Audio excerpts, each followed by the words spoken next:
Welcome back to Play the Game HQ. I'm Daniel, and in this video, we're going to teach you how to play Telestrations from the op, who helps sponsor this video. Telestrations is like a game of telephone, except instead of whispering words in people's ears, you'll be drawing the word, then the next person will guess what you drew, then the next person will draw what the first person guessed that you drew, and this goes on and on until your little booklet gets all the way around the table, at which point you'll find out if your mullet remained a mullet or your holy cow turned into an alien abduction. And don't worry if you're not a great artist. The reality is that the worse you are at drawing, the more fun everyone's probably going to have playing this game, because that is exactly how pickles turn into the apocalypse. To set up the game, give each player a blank player book and a marker and put the card box in the middle of the table. Write your name in the front of your sketchbook, then each player draws a card from the box. Secretly pick one of the prompts on your card and write it in the secret prompt space above your name in your sketchbook. You can also choose as a group to make up your own prompts with a little help. Each card has a star at the bottom with a category next to it. If you want to make up your own prompt, as a group you need to choose one category from one player's card, and everyone will come up with their own prompt from that category. So if we use my card, that category would be sports teams. But either way, write your prompt in the secret prompt space, and I'm going to use Firefly, and then turn the book to sketch at page 1. What you do next depends on how many players you have. If you have an even number of players, you'll draw your own prompt on the first sketch it page. But if you have an odd number of players, you'll pass your book to the next player and they'll do the first drawing of the secret prompt.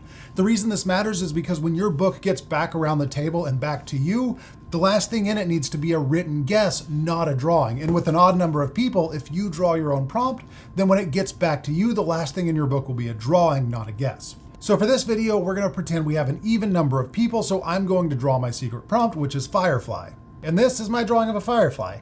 And all of the examples we're using in this video are real life examples. We had a photo shoot at the studio the other day, and we played a round of Telestrations as an icebreaker, and these are the actual booklets from that game. When you're drawing, you can't use any letters and numbers, only pictures. And do your best not to let other players see what you're drawing, and try not to look at what the other players are drawing either. When you're finished, turn your book to page 2 and pass it to the next player. And you'll pass the same direction the entire game, and then you can pass the other direction for the next game. So I'll pass my book to the player to my left, and the player to my right is going to pass me their book. And now everyone will be getting a book that's turned to a blank guess it page. Anytime you get a book on a guess it page, look back one page and only one page at the previous drawing. Take a moment to look at that drawing and then write down your guess of what that drawing is. Never look farther back at earlier drawings or guesses. You only look at the previous page in the book. When I got this book, it was on page 2, so I'm going to flip back to page 1 and look at the drawing, which I'm pretty sure that's a donut hole. So I'll write that guess down on the guess it page. When you're guessing, don't just write a question mark or leave it blank. Do your best to guess what you're looking at, no matter how odd or absurd it might be. Even if you know that you're wrong, it'll at least be entertaining at the end of the game.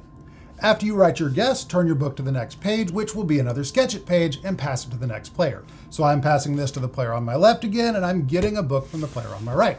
When you get a book on a sketch it page, flip it back one page and look at the previous player's guess, and then draw that prompt. So I would draw a mullet hairstyle, then flip it to the next page and pass it again, and continue this until everyone gets their own book back. Once everyone has their own book, you'll take turns flipping through, starting with the original prompt and seeing how it evolved as it went around the table. So my original prompt was Firefly, and this was my drawing. The next player thought that was a bee sting. So the player after that drew a bee sting, kind of. After that, the player thought that was a broken arm, so they drew an arm in a cast, followed by broken arm, finally an even more broken arm, and ended with broken arm. So my book went from what I think was a pretty good drawing of a firefly to a broken arm.